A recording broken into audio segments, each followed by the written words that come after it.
This old lady's children were not very successful in life and lived in the shadows of what the family had built. When they found out their mother had passed away, they rushed to her house to claim their inheritance. What they discovered in the deceased's room, however, would turn their lives upside down. Helena Stone went to the window and noticed that winter had arrived when she opened the curtains. Outside, there was so much snow that the sidewalks and the entire backyard of the house were completely white. The children will have a great time, she thought. Mrs. Stone made herself a cup of tea and waited for Rose Wells to arrive after admiring the scenery. Rose was the elderly woman's only friend and paid her visits almost every morning. They'd known each other for a long time and had a lot of respect and affection for each other. But these two women were more than just friends. Mrs. Stone took over the administration of the orphanage from Rose Wells many years ago.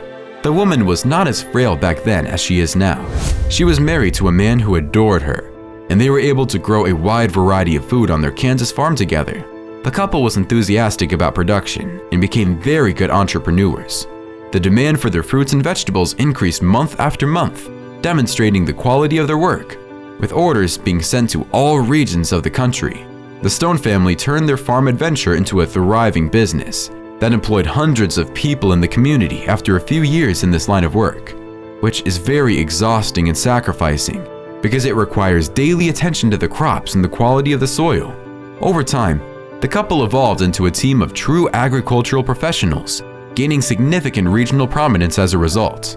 Unfortunately, her husband, Peter Stone, died a few days before their 40th wedding anniversary, leaving his beloved wife a widow. Peter and Helena were happy together throughout their long marriage. They not only built a successful farming business, but they also had 3 lovely children, Sally, Ryan, and Howard. Only Ryan followed in his parents' footsteps and dedicated his life to farming professionally.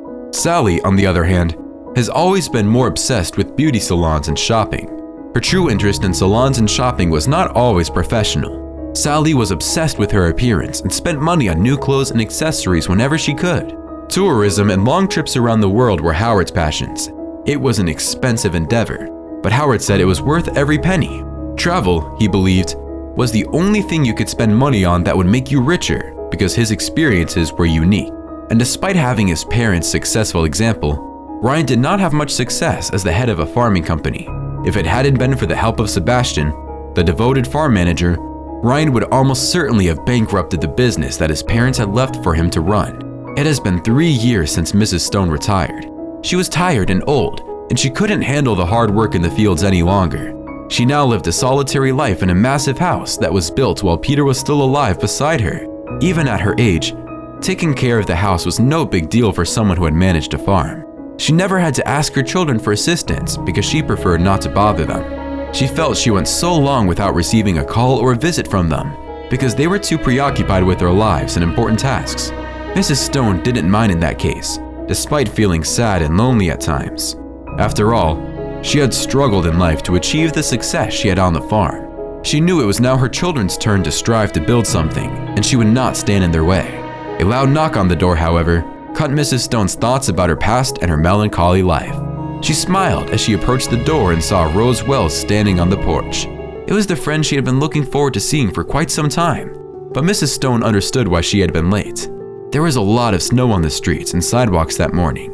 The elderly woman dashed to the kitchen to get a cup of tea for Rose, who had already come in right behind her. They sat down and started talking as they usually did. They discussed the weather, how the forecast predicted that snow would fall for 3 more days, and Rose didn't even wait for Mrs. Stone to ask before stating unequivocally that the orphanage children were very unhappy, busy playing with sleds, making snowmen, and lying down in the cold yard to wave their arms up and down and leave angels on the ice drawn on the ground. But what the old lady really wanted to know was whether Rose had just stopped by to say hello or if she needed money. Rose didn't even pretend to be surprised because she knew how quick and perceptive Helena Stone's mind was. Nothing could be kept from her old friend. Rose then explained that she needed to buy juice and fresh fruit for the children of the orphanage. After all, it's winter and they need vitamins to stay healthy. Mrs. Stone said it was fine, that she had anticipated it and believed she was doing the right thing for the children. Mrs. Stone was very fond of Rose Wells and Sebastian, both of whom had been extremely helpful to her throughout her life. Unlike the children who rarely visited her and didn't care what she needed, but who would soon be reprimanded for it. Helena Stone knew she could rely on her friend in the event of a mishap, even in the worst-case scenario. The old woman said all of this with a hint of sadness in her voice. Rose Wells knew exactly what she meant. She lowered her gaze and touched her friend's hand, knowing she couldn't do much to change the situation other than to express her love and support. But on that cold morning, Rose decided not to keep quiet any longer and took a stand for the first time. She explained that she understood what she was going through and that she knew it was none of her business. But it was clear to her that Helen's children's attitude, or lack thereof, was a huge mistake. "But what can I do, my friend? I didn't want things to be this way and for them to abandon me, but I can't do anything about it. Sally, Ryan, and Howard are all adults with their own lives to live." Mrs. Stone responded with a long sigh. The orphanage administrator smiled mysteriously and came closer to her friend, saying that it was still possible to awaken the consciences of the three of them and get them back on track, but that in order to do so, Mrs. Stone would have to act a little bit and create some drama in the family. Mrs. Stone looked curiously at Rose and motioned for her to continue speaking. She wanted to know what the woman she trusted had in mind to help her in this situation. Rose meticulously explained her idea. As she spoke, the old woman's expressions changed, displaying a variety of emotions one after the other. Mrs. Stone said at the end that she thought the whole thing was a good idea and that it might even work, but she changed the subject immediately afterward and didn't talk about it again. What happened next, however, took everyone by surprise. Even Rose was caught off guard. Mrs. Stone awoke the next morning feeling extremely ill. She was experiencing an unusual burning sensation in her left breast. She wanted to call for help, but couldn't even reach the phone. It hurt every time she stretched her arm, and the burning got worse the longer she held her arm out. Even with her hand trembling and her voice choking with pain, the elderly woman managed to dial 911 before falling down unconscious on the floor of her room. But help arrived quickly. The paramedics entered Mrs. Stone's home and soon found her on the second floor. Had it not been for the agility of these professionals, she might not have survived. Mrs. Stone was a lucky woman, the doctor said after stabilizing her and viewing the tests. She had a heart attack and could have died right there in that room. Even the rescue team's speed would not have been enough to save her. Already out of danger, Mrs. Stone listened calmly to the doctor's words and closed her eyes to rest a little longer. Rose Wells immediately informed her 3 children and Sebastian, who continued to manage the family farm, of her friend's heart attack episode. Rose's fears, however, were confirmed. No one went to see Mrs. Stone at the hospital. Sebastian was preoccupied with pressing matters in another part of the country. Ryan was in the middle of a divorce and was relieved to learn that it was apparently just a scare. Sally was at a music festival at the time and wouldn't be back until the following weekend. Howard didn't show up either. He was in Europe and didn't even communicate what he was doing there. It was unclear whether this was a professional engagement or just another of his whimsy trips. Rose called all of the children again 2 days after the accident to inform them that Mrs. Stone had died as a result of the heart attack. Sally, Ryan, and Sebastian arrived at the Kansas house within hours. After everyone had gathered and discussed the heart attack and other trivial matters, the children wanted to know what their mother's estate would look like now that she had died. They were used to receiving financial support from their mother, and they were worried as they tried to figure out what would happen now. Everyone's lives were largely supported by the family business's income. It was as if they didn't know how to live their lives or afford their wants and luxuries without this source of income. Sebastian too was curious about his job situation because he had been Mrs. Stone's right hand at the farm for so long and now wasn't sure if he would keep his position when the children took over the business. The room was filled with nervous energy. It was the first time they had all seen each other in many years, and it appeared that they had lost their ability to communicate. They didn't even seem to be the same siblings who had been raised on the farm together. Worst of all, they didn't appear to be saddened by their mother's death. In that house, not a single tear could be seen falling from the children's eyes, nor could a swollen crying face be seen. It was as if someone else had passed away, someone they didn't care about, bringing the true reason for their visit to light. When they began to discuss the family's financial future, each one tried to fool the others in order to receive the lion's share of the inheritance. Rose Wells acted as an intermediary, witnessing everything while the lawyer organized the papers to begin the reading of the will. It was clear to her that Sally, Ryan, and Howard were not going to settle down. They didn't even resemble the children she had met many years ago when they were children and behaved extremely well in any situation. They were now a group of money-hungry heirs to a woman who had recently died and had not even been buried. Rose lost her patience and called them all to attention, saying that if they wanted, they could say goodbye to Helena Stone, their mother, before the funeral. Her body was in the next room. That's when the three siblings exchanged strange looks, and without saying anything, pushed Sebastian forward. They had no idea how to handle the situation and felt completely awkward, as if they were afraid of their deceased mother. They had no idea what was in store for them. The farm manager opened the door and walked in with short steps. The lighting in the room was initially dim, making Sebastian's eyes struggle to discern the outline of the body lying on the bed. The man felt the first tears well up in his eyes and reached into his pocket for a folded handkerchief. A quiet voice broke the silence of the room before he could wipe away the first drop. "Sebastian, you've always been sentimental. Don't be scared. Bring your arms around me and give me a hug." As the manager turned his head back inside the room, he noticed Mrs. Stone sitting on the edge of the bed, looking affectionate and motherly. Sebastian was baffled, wanting to know what it all meant. Had she heard everything that was going on in the next room if she hadn't died? Sebastian even stammered a little. The elder lady confirmed that she had heard everything. She stated that she did not think what she had done was exactly right, but that she needed to be sure of a few things before her time on Earth was truly over. She assured Sebastian that he had nothing to worry about because she had taught him everything he knew. He ran her business in an exemplary and honest manner, and she promised to take care of him. "You are a good man and an excellent employee," she said. "All I ask is that you look after my children, particularly Ryan.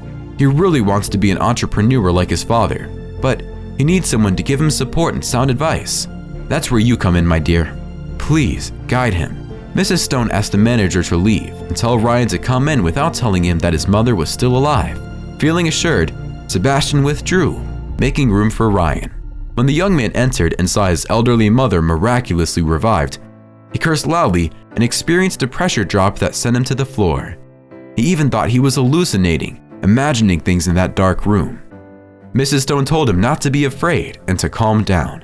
She also said that she knew Ryan was very intelligent, but lacked the confidence he required. "Don't worry, you'll get more experience over time, and Sebastian will always help you," his mother assured him. "I only ask that you look after your sister, Sally. You're familiar with her personality, beautiful and animated, but extremely frivolous. She simply wants to have fun and go shopping.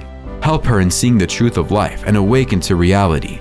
Ryan simply agreed, unable to say anything else, and left the room with a concerned and introspective expression on his face.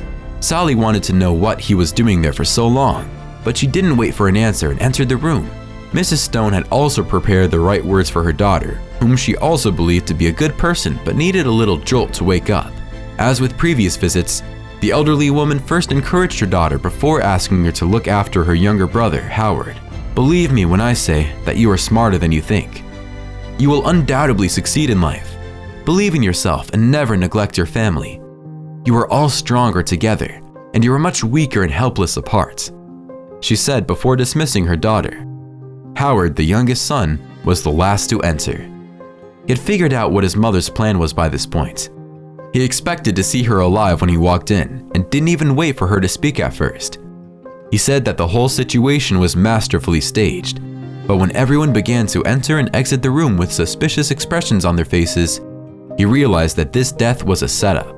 "I knew you'd be able to see through the charade, and that's because you're the youngest." Mrs. Stone then admitted that she had paid little attention to Howard's upbringing. Because he was the youngest, he ended up learning a lot from his brothers rather than from her or Peter. And perhaps this was why he had become so independent.